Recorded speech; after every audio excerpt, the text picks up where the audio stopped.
Kerukunan Keluarga Sulawesi Selatan Kabupaten Tanjung Pinang. Kemudian marilah kita beranjak kepada acara yang seterusnya, yaitu berjanji, tausiah dan pembacaan doa.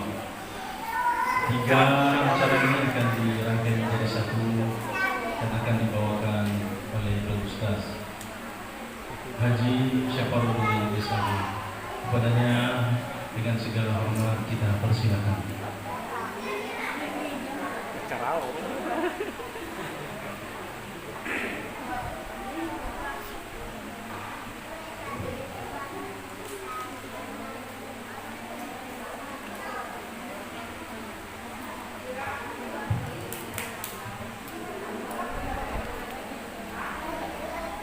Bismillahirrahmanirrahim.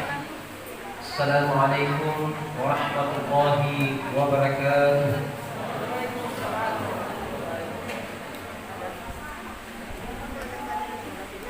Alhamdulillahirabbil alamin.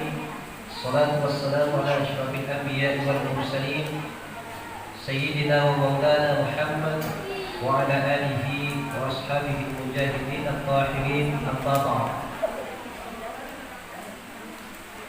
Yang terhormat Bapak Ketua KKSS Kabupaten Tanjung Pinang, yang kami hormati Saudara Ketua KKSS Kabupaten Tanjung Pinang, yang kami hormati Bapak Kapolsek Kecamatan Sesayang Kilir,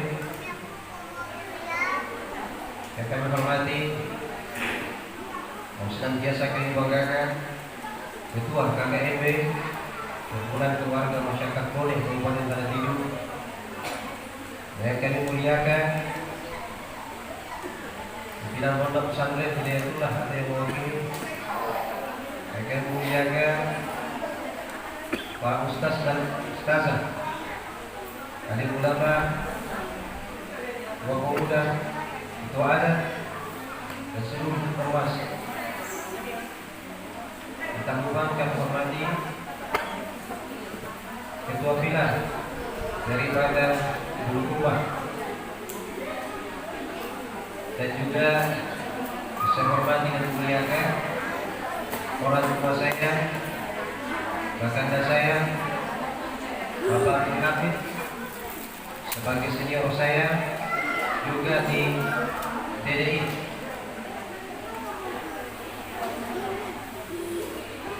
Bapak Ibu yang dimuliakan oleh Allah Subhanahu wa taala. Pertama-tama marilah kita panjatkan puji dan puji syukur kepada Allah Subhanahu wa taala. Di mana pada siang hari ini alhamdulillah kita masih diberi kesehatan dan kesempatan oleh Allah Subhanahu wa taala untuk bersama-sama menunaikan salah satu syiar kita, yaitu peringatan Isra dan Mi'raj Nabi besar Muhammad sallallahu alaihi wasallam. Mudah-mudahan apa yang kita laksanakan ini mendapatkan keberkahan dan keridhaan Allah, sehingga nantinya semua yang hadir di tempat ini beserta keluarga akan mendapatkan keberkahan dan keridhaan Allah. Salawat salam tak lupa kita kirimkan kalimat junjungan kita Nabi besar Muhammad sallallahu alaihi wasallam, Nabi yang diutus oleh Allah Subhanahu wa taala menyampaikan risalah kebenaran kepada kita sekalian. Hadirin wal hadirat yang dimuliakan oleh Allah Subhanahu wa taala. Sebelum saya lanjutkan, saya mohon maaf kepada hadirin sekalian. Selayaknya yang membawakan hikmah Isra dan Mi'raj kali ini itu ada 2 yang paling berpotensi dibandingkan saya. Yang pertama tadi Ketua KKSS Bapak Agus SAG, lebih pantas. Yang kedua senior saya junior, ada senior saya, ya kakanda saya Bapak Abdul Hafid, yang mana ilmu keagamaannya itu lebih tinggi daripada saya, ya.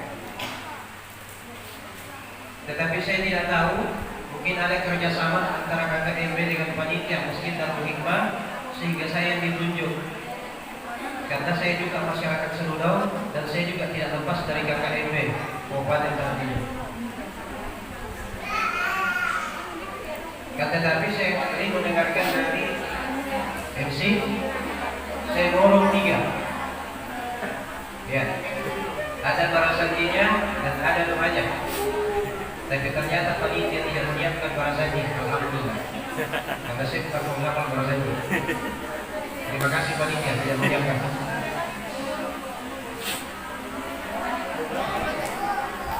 Bapak Ibu yang dimuliakan oleh Allah Subhanahu wa taala. Berbicara mengenai Isra dan Mi'raj Nabi Muhammad sallallahu alaihi wasallam, itu kalau kita mau memakai akal atau logika, maka kita tidak akan mampu untuk menembusnya. Kenapa? Kata berbicara mengenai Isra dan Mi'raj itu harus pakai keyakinan. Keyakinan, bukan percaya, tetapi yakin. Karena beda antara percaya dengan yakin.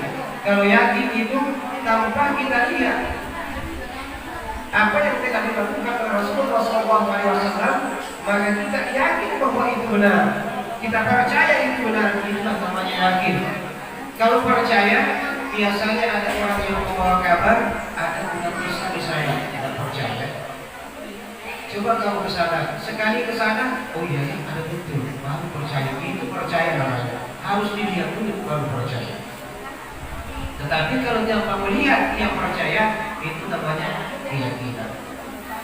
Hadirin wal hadirat yang dimuliakan oleh Allah Subhanahu wa taala.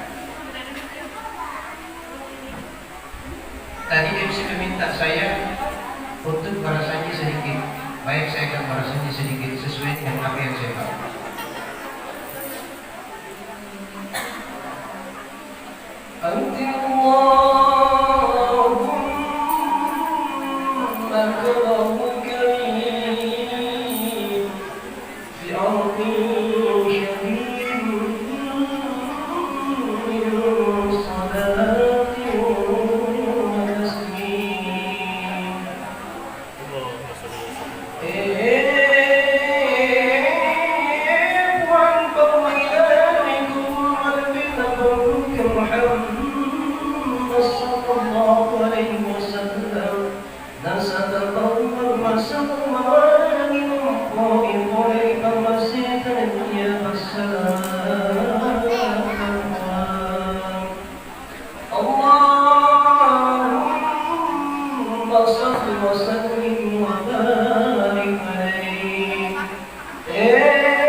Itu intro saja, karena cuma itu yang saya tahu.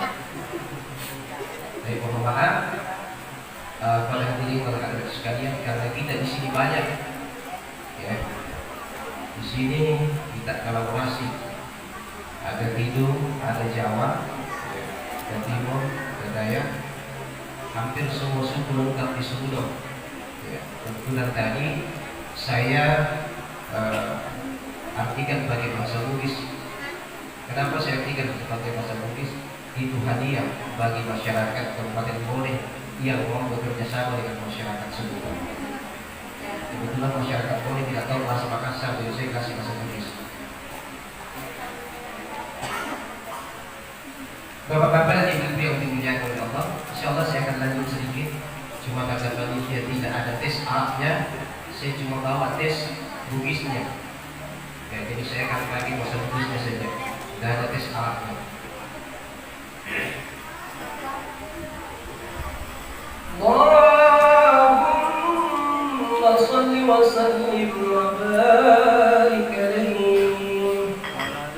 Naida marifatan Nabi Muhammad sallallahu alaihi wasallam turun dunya wala ribun kana fasmi qadri masigi kana makka la da'u masigi baitul maqdis wa kamafatin dari bayin rekor ilai fi susuki aga nabi adam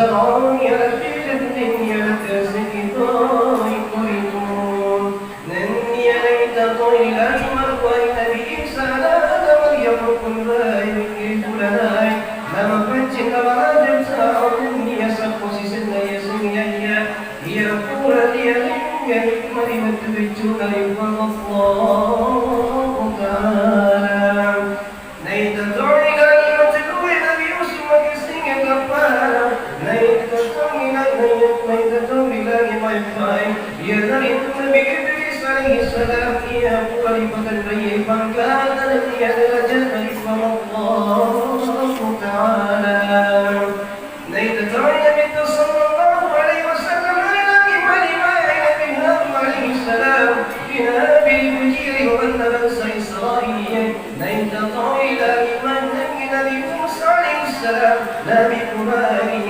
والرجال رضا الله تعالى ليت طويلا بنت محمد صلى الله عليه وسلم لله من إبراهيم عليه السلام حتى كتوني وأنجل سببت سلامة لني أتيك فتوك لني أقول يجد تبرك الله تعالى تلوي بمنوفا رجل الورود لني أفرق تكون يسور ليلة تسري بين الله ورسل وفهانا كوني دون الكليل سر كلم هي مكسين علينا سبب كرام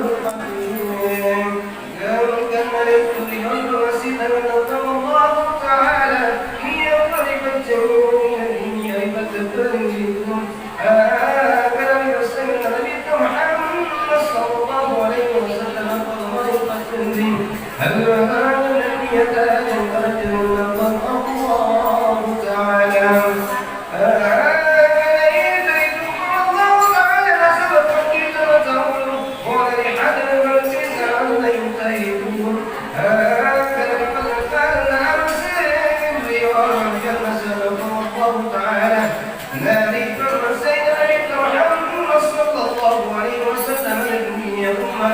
نسبت لمقول سنفاجا كان تقول فاسقا لفير الفقران مريد سنفاجا كان له كريم مريد له لقلين طوفان أقفلا فأنا أقفلا لمقول سنفاجا إذا كان أقول وقت من الطائف ولكن الله نزليا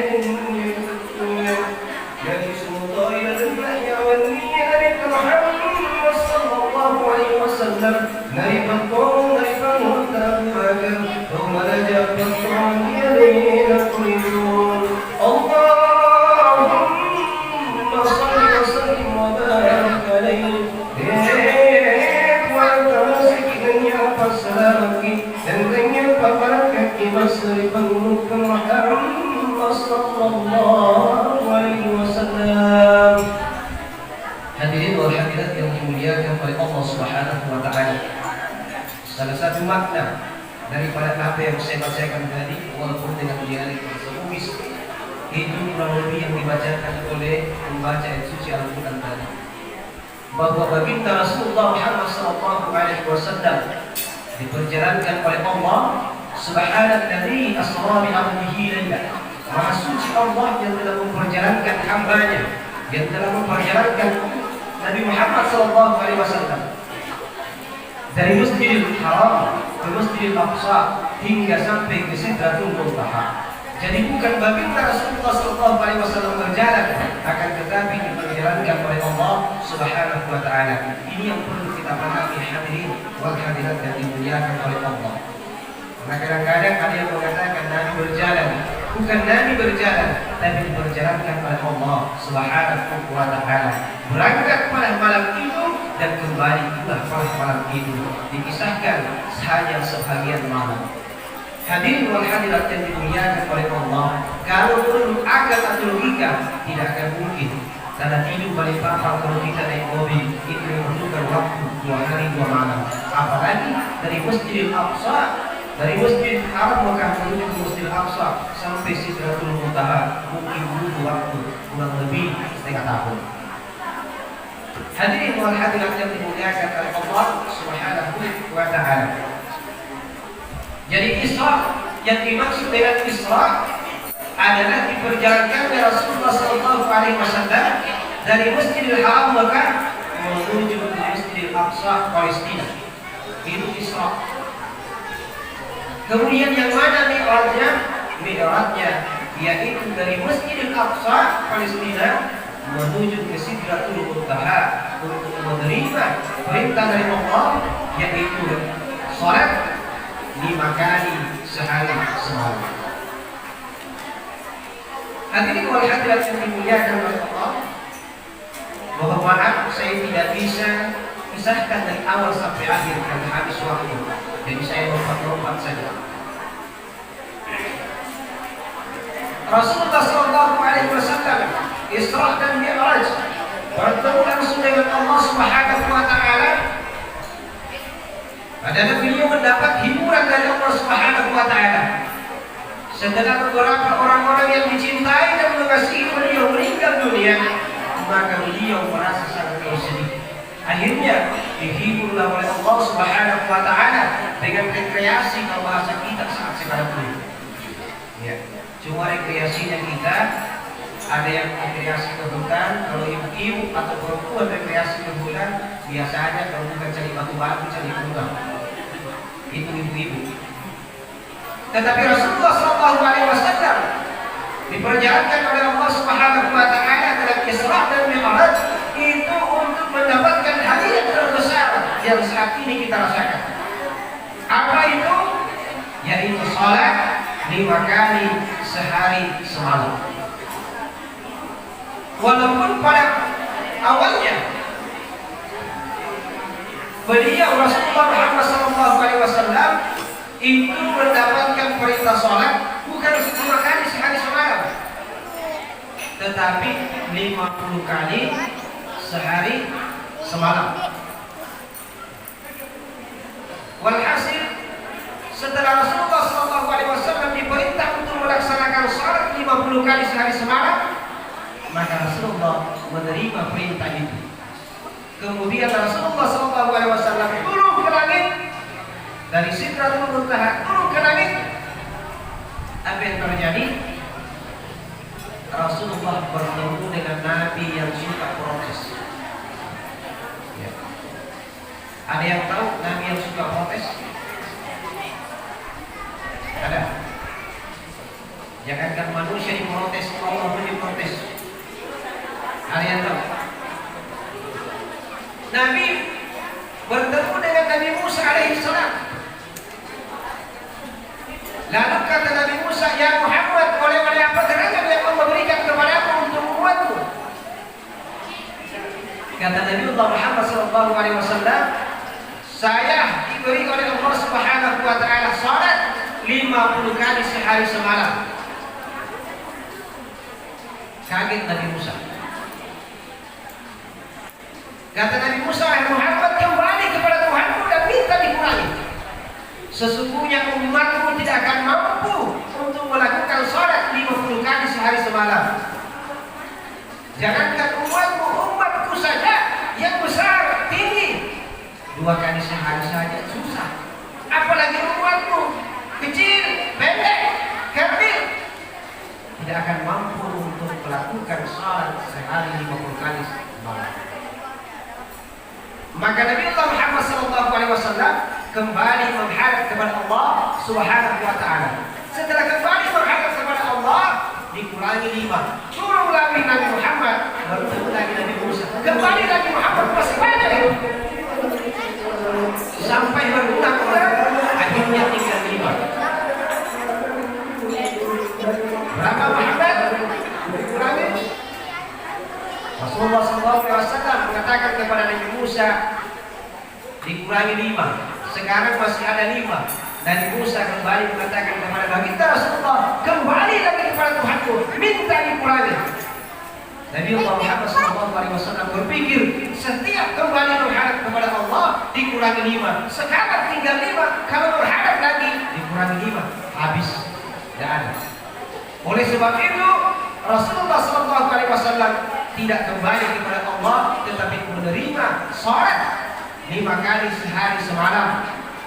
Ya, yang mana sholat 5 kali sehari semalam itu, insya Allah sebagaimana tadi dalam perasaannya dikatakan bahwa pahalanya sama dengan sholat yang awal diterima Rasulullah 50 kali sehari semalam, tergantung keikhlasan kita. Hadirin wal hadirat yang dimuliakan oleh Allah, apakah salah Nabi Musa protes begini, meminta kepada baginda untuk kembali kepada Allah, minta dikurangi? Tentunya tidak, hadirin. Tidak salah. Bahkan apa yang dikhawatirkan Nabi Musa saat sekarang ini sudah terjadi. Nabi Musa mengatakan, wahai Muhammad, sesungguhnya umatku tidak akan mampu melakukan salat 5 kali sehari semalam. Tetapi karena Nabi tidak mau dikurangi sampai habis, maka tetap dia terima. Apa yang terjadi saat sekarang ini, hadirin wal hadirat yang dimuliakan oleh Allah Subhanahu wa taala? Jangankan 5 kali sehari semalam, masih ada saudara-saudara kita yang hanya bisa salat 1 kali dalam setahun. Sungguh kekhawatiran Nabi Musa sangat berdasar sekali. Tetapi hadirin wal hadirat yang dimuliakan oleh Allah Subhanahu wa taala, walaupun ada saudara-saudara kita yang seperti itu, tapi mari kita saling mengingatkan agar supaya kita bisa untuk memenuhi perintah Allah melalui baginda Rasulullah Muhammad SAW, yaitu salat 5 kali dalam sehari semalam. Kira-kira salatnya untuk siapa? Yang 5 kali sehari semalam ini, apakah untuk Allah atau untuk Nabi Muhammad? Tentunya tidak, hadirin wal hadirat yang dimuliakan oleh Allah Subhanahu wa taala. Kenapa? Karena Al-Quran Allah Subhanahu wa taala telah berfirman, "Inna sholata tanha 'anil fahsya'i wal munkar." Sesungguhnya salat itu mencegah kita dari perbuatan keji dan munkar. Jadi siapa yang baik salatnya, ya, maka insya Allah akan terhindar dari perbuatan keji dan munkar. Siapa yang baik salatnya, salat betul-betul mengharapkan keridhaan Allah Subhanahu wa taala, maka dia akan terhindar dari perbuatan yang tidak baik, dari perbuatan keji dan munkar. Cuma kadang-kadang ada yang bertanya, tapi kenapa juga Pak Ustaz ada orang yang rajin salat tapi rajin juga menipu? Berarti tidak terhindar. Ada juga rajin sholat Ustaz, tapi biar bukan barangnya diakui juga, biar barangnya orang diambil juga, padahal rajin sholat. Hadirin wal hadirat yang dimuliakan oleh Allah, perlu kita pahami bahwa bukan persoalan ayatnya yang salah, tetapi kemungkinan besar niatnya. Ya, kemungkinan besar niatnya. Biasanya itu banyak anak muda yang tidak khusyuk atau tidak ikhlas sholatnya kalau anaknya Pak Imam cantik. Ya. Jadi kalau anaknya Pak Imam cantik itu banyak itu anak muda itu bukan karena Allah yang pergi sholat, supaya disenangi saja sama Pak Imam dulu karena anaknya bertembak-tembak. Ya. Begitu juga biasanya juga perempuan begitu. Kalau imamnya masih cowok, bagus lagi suaranya, ganteng lagi ya sudah. Banyak itu cewek yang pergi sholat biar subuh.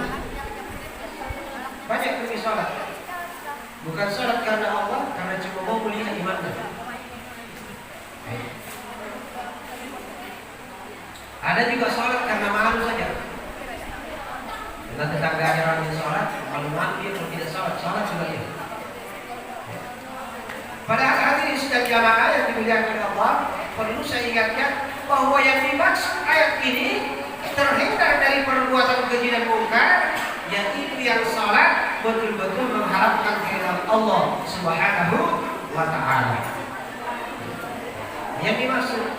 Tetapi yang tidak mengharapkan keridhaan Allah, maka salatnya tetap terhitung sekurang-kurangnya dia lepas dari kewajibannya. Tetapi untuk mencegah dirinya dari perbuatan keji dan munkar itu masih jauh. Tetapi lepas kewajiban, artinya mau ikhlas atau tidak, mau mengharapkan ridha atau hanya malu,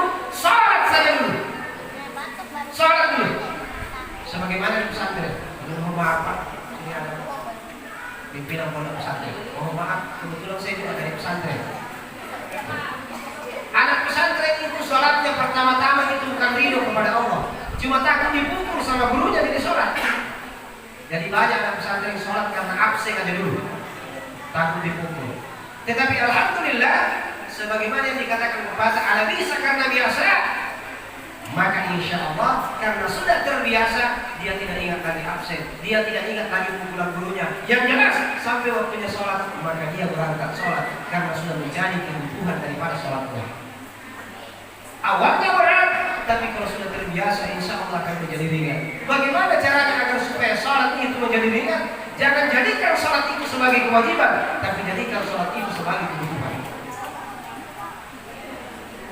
Hadirin wal hadirat yang dimuliakan oleh Allah Subhanahu wa ta'ala. Cuma kadang-kadang ada juga, saya pernah bertanya, kenapa Bapak tidak sholat? Ustaz, karena saya masih sering berbohong, jadi saya belum mau sholat. Ustaz, saya masih sering bohongi istri saya, jadi saya belum mau sholat. Tempatnya membohongi istri dengan tempatnya sholat itu beda. Ya, yang penting jangan sholat sambil bohong. Beda. Kenapa Bapak tidak sholat? Ustaz, karena masih sering itu kiri istrinya tetanggamu. Tidak ada hubungannya sholat dengan dirikan sama tetangga. Banyak yang begitu. Nanti baik saya baru mau sholat. Hati-hati. Ini kadang-kadang menjadi jawaban orang-orang, tapi sebenarnya jawaban ini keliru. Kenapa? Karena insya Allah kalau saat ini kita masih merasa kurang baik, maka perbanyak sholat insya Allah, dengan banyak sholat, dengan banyak sujud dan rukuk kepada Allah Subhanahu wa ta'ala, maka itu yang akan mengingatkan kita. Dia akan mengingatkan kita. Mohon maaf Bapak Ibu, dulu saya orangnya malas sholat. Saya malas sholat. Ya. Kebetulan ada istri saya di belakang sana. Istri saya itu dulu tidak suka sama saya karena saya jahat. Kapan saya berhenti? Pernah kebetulan terpaksa saya ceramah, tidak ada yang lain. Saya ceramah, saya dipanggil ustaz. Di situ malu sudah saya. Gara-gara dipanggil ustaz, sampai sekarang lengket sudah dipanggil ustaz. Padahal dari segi keilmuan saya belum pantas untuk dipanggil ustaz. Kenapa? Karena saya tidak menguasai kitab kuning. Saya tidak menguasai kitab kuning. Makanya jamaah hadirin wal hadirat, jangan terpancing. Nanti baru satu kali ceramah atau khutbah, itu pun melihat kertas terus begini, sudah turun dipanggil ustaz, belum tentu. Ya, belum tentu. Tidak selamanya itu ustaz itu ceramah. Kadang-kadang terpaksa, seperti yang pernah saya alami, terpaksa. Ya. Dipanggil ustaz, harus selesai kan dipanggil ustaz. Sampai sekarang lengket sudah ustaznya. Padahal dari segi keilmuan agama, saya belum pantas untuk dipanggil ustaz. Kenapa? Karena saya tidak menguasai yang namanya kitab kuning atau kitab bulu. Hadirin wal hadirat yang dimuliakan oleh Allah Subhanahu wa ta'ala. Selanjutnya, ini kami di Salat Mi'raj, kita membahas masalah sholat. Banyak orang yang tidak mau sholat, ya. Banyak orang yang tidak mau sholat diakibatkan karena dia tidak sepaham dengan imamnya. Ya, ada seperti itu. Tidak mau sholat karena tidak sepaham dengan imamnya. Ada yang begitu. Jangankan masyarakat biasa, saya pernah dapatkan, ya. Saya pernah dapatkan ada seorang istri sama sekali tidak mau diimami oleh suaminya. Ya. Kenapa saya tahu? Karena kebetulan ia pernah belajar dengan saya. Dia tidak mau sama sekali diimami oleh suaminya. Padahal suaminya itu rajin sholat. Awal mula dia tidak mau diimami oleh suaminya karena suaminya memerintahkan kepada istrinya untuk buka jilbabnya. Ternyata ada suami suka melihat istrinya kalau tidak pakai jilbab, jarang hiburan. Ya, ini bagian Islam. Jadi dia bertanya kepada saya, Ustaz, berdosakah saya kalau saya bantah perintah suami saya? Saya mengatakan kenapa? Dia bilang suami saya melarang saya pakai jilbab kalau keluar-keluar. Karena dia melihat suaminya katanya tidak cantik istrinya kalau dia pakai jilbab. Lalu kemudian si istri tadi mengatakan, tetapi saya tetap pakai jilbab Ustaz, sehingga apa yang terjadi di rumah kami itu tidak harmonis, dan saya bersumpah tidak akan menjadi makmum di belakang suami saya selagi dia tidak berubah. Jadi kalau salat tidak mau jadi makmumnya suaminya, padahal suaminya salatnya bagus, cara imamnya suaranya bagus. Hadirin wal hadirat yang dimuliakan oleh Allah, kalau ada yang seperti ini, tolong perbaiki niat kita. Kita sholat karena Allah, bukan untuk imam. Biasa juga ada orang masyarakat itu tidak suka imamnya, tidak mau ke masjid. Tidak suka imam, tetapi seakan-akan masjidnya yang dibenci, seakan-akan Allah yang dibenci. Tidak harus seperti itu.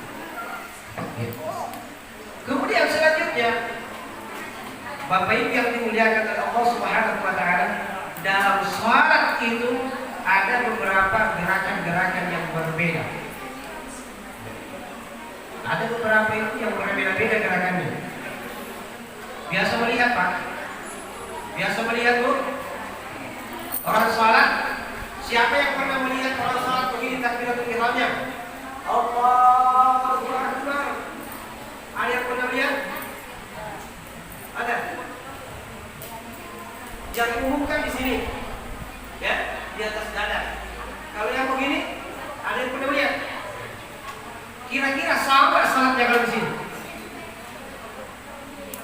Ibu? Ya. Bapak Ibu yang dimuliakan oleh Allah Subhanahu wa taala, yang namanya salat silakan Bapak Ibu salat ruku dan sujud saja. Selagi sudah pernah belajar, sudah ada tuntunannya, silakan salat. Mau orang lain mengatakan itu tidak sah, ya, bukan manusia yang terima salat kita, bukan manusia, tetapi Allah Subhanahu wa taala yang terima salat kita, ya. Jadi tidak usah kita saling mempersoalkan hal-hal seperti itu, karena kadang-kadang ada juga di tengah masyarakat kita, gara-gara berbeda seperti itu tidak sholat. Tidak sholat. Biasa juga ada yang bertanya, saya tidak mau sholat karena saya belum memahami sholat, karena sholat itu tidak diterima kalau kita tidak tahu siapa yang sholat, siapa yang disolatkan, siapa yang sujud dan siapa yang disujudi katanya. Kalau kita tidak paham, sholat kita tidak diterima oleh Allah Subhanahu wa taala.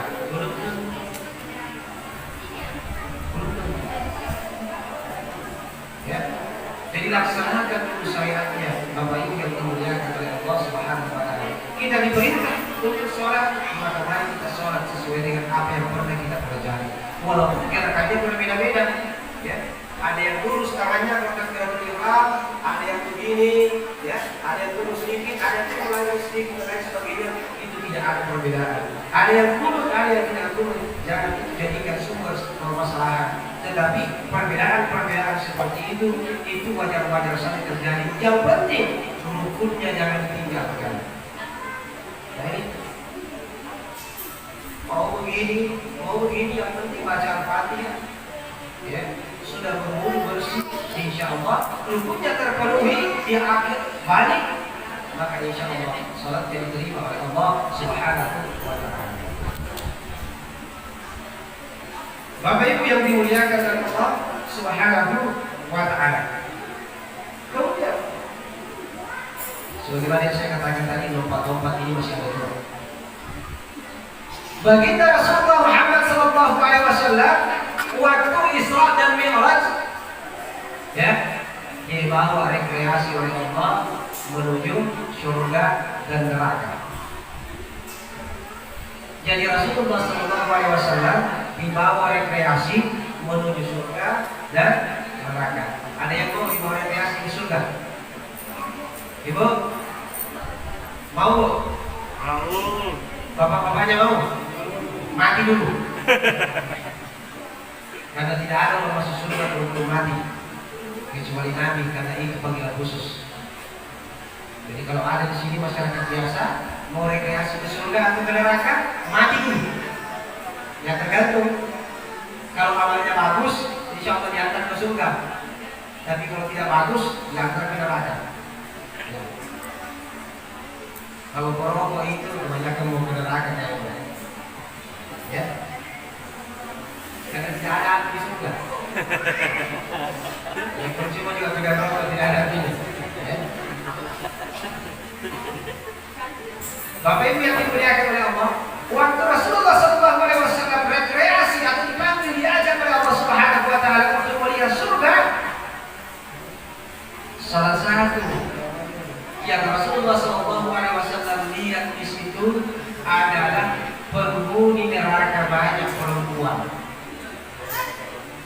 Ibu, hati-hati ibu. Yang nampak oleh Rasulullah SAW penghuni neraka banyak perempuan. Saya tidak tahu juga apakah sama dengan dunia ini, karena di dunia ini penghuninya juga banyak perempuan. Katanya 1:8, jadi memang wajar sudah bapak-bapak kalau meninggal ini dari satu. Iya. Ada masih yang tidak kebagian. Ada motivasi. Banyak pendukung saya boleh depan. Ya. Tetapi ternyata bukan hal-hal seperti, bukan karena banyaknya perempuan sehingga banyak perempuan di neraka, bukan karena itu. Tetapi apa yang menyebabkan? Apa yang menyebabkan perempuan itu banyak masuk ke dalam neraka? Satu, banyaknya perempuan yang tidak mendapatkan keridhaan suaminya. Makanya hati-hati itu. Bukan karena ada istri saya ngomong begitu, tapi terserah penafsirannya. Jadi perempuan banyak masuk ke dalam neraka diakibatkan tidak mendapatkan keridhaan suami. Jadi hati-hati. Sejahat apapun suaminya, sejelek apapun suaminya, namanya suami tetap suami. Hati-hati. Siapa tahu ibu bilang dikasih takut-takut, sebentar pulang ke rumah cari di kita. Kali yang membahas masalah istri dan suami, jangan sampai bilang dikasih takut-takut sama ibu. Contoh Ustaz, tidak mau diceritakan lagi. Sebentar, ini perempuan. Oleh sebab itu perempuan satu saja, satu yang senantiasa ibu harapkan, yaitu mendapatkan keridhaan suami. Mau suaminya ustaz, mau suaminya preman, dapatkan ridhonya. Jangan sampai tidak dapat ridhonya, walau ustaz, walau kiai, walaupun pejabat suaminya, kalau tidak dapat ridhonya, ibu hanya dapat uangnya di dunia saja. Tapi di akhirat kalau tidak dapat ridhonya, na'udzubillah, tsumma na'udzubillah min dzalik. Hati-hati. Di mana perempuan itu banyak tidak mendapatkan keridhaan suami, diakibatkan biasanya perempuan itu tidak mau mendengar apa yang disampaikan oleh suaminya. Apalagi kalau suaminya tidak berpendidikan, merasa dirinya lebih hebat, lebih pintar, di situ banyak yang berdosa kepada suami. Hati-hati.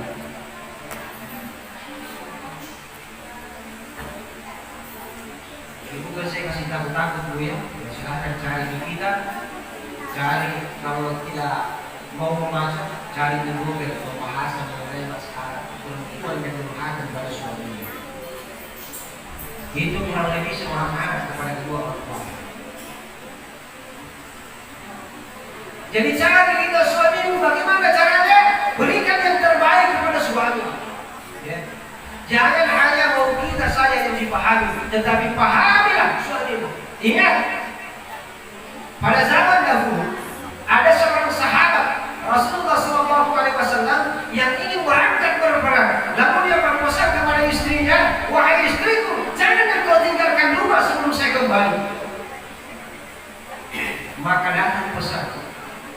wahai fulana, engkau dipanggil orang tuamu karena sakit. Perempuan si istri tadi mengatakan, saya tidak bisa tinggalkan rumah karena telah mendapatkan perintah dari suami, maka dia tidak pulang menjenguk orang tuanya. Kemudian datang berita kedua, wahai fulana, sesungguhnya orang tuamu sudah sekarang, datanglah kau jenguk dia untuk berjumpa terakhir kalinya. Dia pun masih mengingat.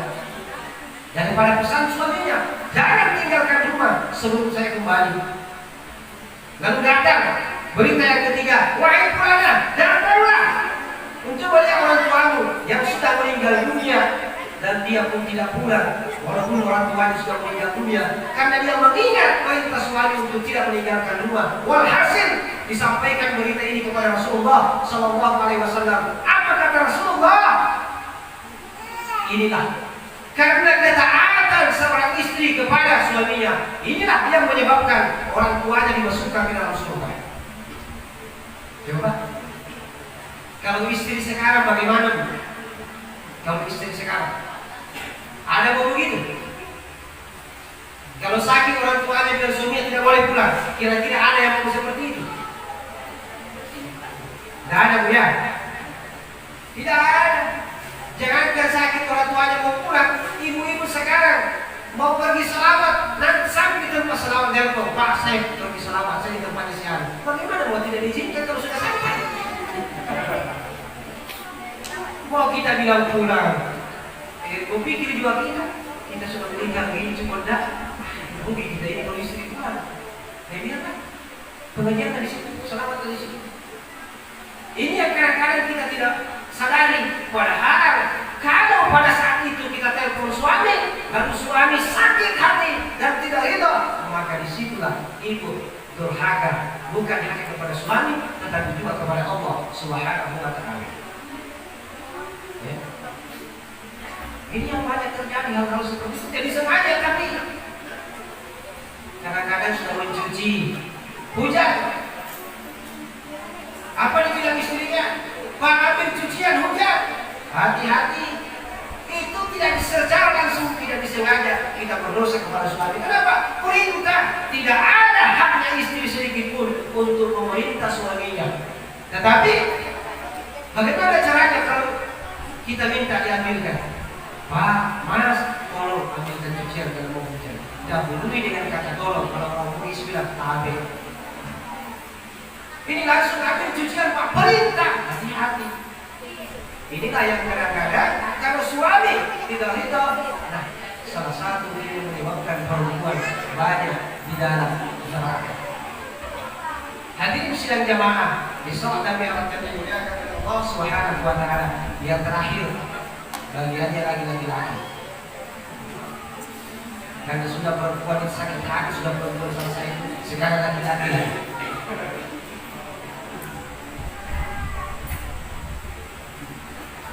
Ternyata di dalam neraka Rasulullah SAW tidak hanya melihat perempuan banyak, tetapi laki-laki juga banyak.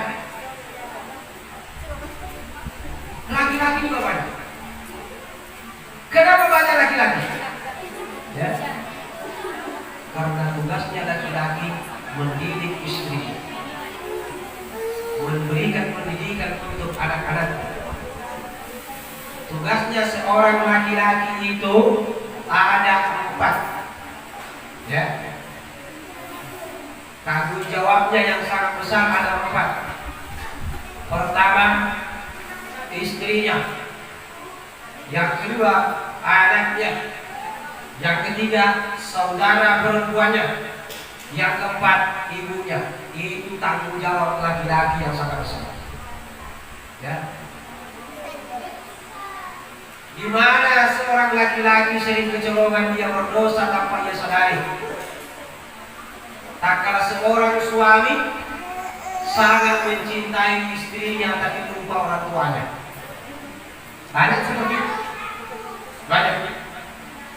Istrinya mau HP iPhone, dibelikan. Ibunya tidak ditelepon. Tidak secara sengaja kita berdosa. Istri mau minta iPhone saja 15 juta, 20 juta sampai 30 juta diberikan. Tapi orang tua hanya 5.000 saja tidak cukup. Ini yang kadang-kadang. Oleh sebab itu saya ingatkan kepada para istri yang masih ada suaminya, ada yang belum bersuami tetapi mau sudah bersuami, ataupun yang sudah pernah ada suaminya dan nanti insya Allah ada lagi suaminya. Ingatkan suaminya. Ingatkan. Kalau dikasih rezeki oleh suami, sampaikan kembalikan kepada suami. Jangan kasih sama saya semua. Ingat orang tuamu. Tapi ada nggak istri begitu ya? Ada ya Pak? Kalau dikasih 1 juta dia bilang, 200 saja saya Pak, kasih mama lah 800. Ada nggak begitu? Kayaknya tidak ada ya. Tapi mudah-mudahan setelah pulang dari sini ada sudah. Ya, ada sudah. Kenapa? Sayangi suamimu. Kalau kau dikasih rezeki dari suami, dikasih 1 juta, kau angkat semua tanpa mengingat orang tua, ibu daripada suamimu. Hati-hati. Itu sudah salah satu tanda-tanda seorang istri ingin melihat suaminya masuk ke dalam nerakanya Allah diakibatkan durhaka kepada ibunya. Nah, ada juga begitu kan? Ada juga suami, dek, pinjam dulu uangnya, minta mama sakit, mau berobat, pinjam terus, minta terus. Padahal ada. Hati-hati. Jangan sampai istri yang membawa suaminya masuk ke dalam neraka. Padahal kalau berbicara setiap hari, Mas, aku sayang kamu Mas. Tidak ada laki-laki lain yang saya sayangi. Tidak ada laki-laki yang disayangi. Kalau ada banyak, kalau tidak ada. Oleh sebab itu saya ingatkan kepada bapak-bapak sekalian, saudara-saudaraku sekalian, maka sayangilah istrimu, tetapi jangan pernah lupa kepada 4 tanggung jawabmu: istri, anak, saudara perempuan, dan ibu. Itu tanggung jawab kita bagi seorang suami. Itu bukan sepele. Ya. Kalau memang membutuhkan, ya kecuali kalau saudara perempuan kita ketua DPR tidak usah, lebih banyak. Ya, dia yang pantas bantu kita. Yang dimaksud di sini, apabila orang tua kita tidak mampu, apabila saudara perempuan kita tidak mampu, itu yang dimaksud. Tapi biasanya kalau mampu orang tua ini yang penting dikabarin, aman sudah. Ya. Jadi jangan durhaka kepada orang tua diakibatkan karena terlanjur sayang kepada istri. Istri juga harus paham-paham. Ya. Makanya, alhamdulillah, saya punya istri tidak terlalu menuntut. Sampai sekarang saya belum pernah gaji pegawai. Jadi pegawai saya tidak pernah kasih sama istri saya. Alhamdulillah tidak menuntut. Mungkin sakit hati juga, tapi tidak pernah ngomong sama saya. Ya, kenapa? Dan ada satu yang istri saya sangat perhatian dengan saya. Katanya, kalau uang masih di kantong saya, tidak usah dihapus. Artinya apa? Istri saya memberikan kebebasan kepada saya untuk memberikan kepada siapa yang saya mau. Yang penting baik dan benar. Itu. Hadirin wal hadirat yang dimuliakan oleh Allah Subhanahu wa taala, sebagai kesimpulan daripada hikmah Islam dan Mi'raj ini, yang pertama saya mengajak kepada seluruh hadirin wal hadirat, lebih khusus kepada diri pribadi dan keluarga, mari kita tingkatkan kualitas sujud dan rukuk kita kepada Allah Subhanahu wa taala, tentunya dengan niat mengharapkan keridhaan Allah Subhanahu wa taala. Paksakan diri kita untuk senantiasa salat, walaupun ikhlas tidak ikhlas, khusyuk tidak khusyuk. Yang penting salat dulu. Insya Allah lama kelamaan pasti kalau kita sudah terbiasa, maka kita akan ingat untuk melaksanakan yang namanya salat itu. Kemudian yang kedua, jangan jadikan salat semata hanya kewajiban semata, tetapi jadikan salat sebagai kebutuhan. Karena insya Allah dengan banyak kita sujud dan rukuk kepada Allah akan menjauhkan dan akan menghindarkan kita dari perbuatan keji dan munkar. Semakin banyak kita sujud dan rukuk kepada Allah, maka semakin banyak, semakin erat tali persaudaraan kita. Yang ketiga, bapak dan ibu, kalau memang betul seorang suami dan istri saling menyayangi, maka saling menyayangi karena Allah Subhanahu wa taala. Jangan hanya saling menyayangi sebatas dunia ini saja, karena insya Allah kita mulai ijab kabul di dalam hati sudah berniat, ya Allah, tetapkanlah hatiku dengan hatinya mulai dari dunia sampai nanti di yaumil kiamat. Walaupun nanti bapak-bapak insya Allah yang mendapatkan rahmat dari Allah untuk masuk ke dalam surga dapat lagi bonus bidadari, ya. Nanti kalau ada istri juga dapat lagi bonus bidadari. Makanya bapak-bapak bersungguh-sungguh lah, ya. Kalau di dunia dapat satu, insya Allah di akhirat disiapkan 7 bidadari. Apalagi kalau di dunia dapat lebih dari satu, ya kan? Nah, bisa itu. Ya. Kalau di dunia dapat satu, insya Allah di akhirat dapat 7, disiapkan bidadari.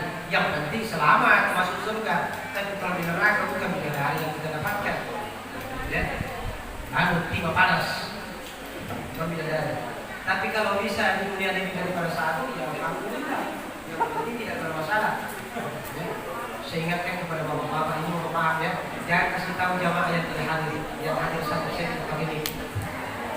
Pak, saya ingatkan Pak, bapak semua, selingkuh itu tidak apa-apa. Percaya nggak? Itu ibu-ibunya masalah. Selingkuh tidak apa-apa, yang penting tidak ketahuan. Ya, apakah ini tidak ketahuan sama istri, lebih-lebih tidak ketahuan sama Allah. Jadi tidak apa-apa itu, yang penting tidak ketahuan. Tidak usah dikasih tahu yang tidak habis.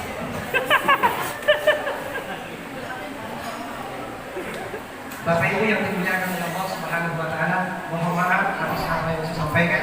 Kalau ada yang belum berkenan di hati bapak-bapak sekalian, saya mohon maaf. Saya hanya manusia biasa yang tak luput dari kesalahan dan kehilapan. Segala kebenaran itu milik Allah Subhanahu wa taala. Kesempurnaan itu hanya milik Allah Subhanahu wa taala. Tetapi salah dan khilaf itu adalah milik manusia. Oleh sebab itu, di akhir hikmah Isra dan Mi'raj ini, satu yang saya harapkan dari kita semua yang hadir, mari pandai-pandai untuk membuka hati kita untuk saling memaafkan. Walaupun saudara-saudara kita tidak mengulurkan tangannya untuk minta maaf, tapi terlebih dahulu kita memaafkan dia.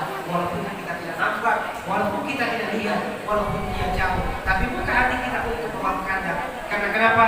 Minta maaf itu baik, tetapi orang yang ikhlas memaafkan saudara-saudaranya itu lebih baik. Minta maaf itu mulia, tetapi lebih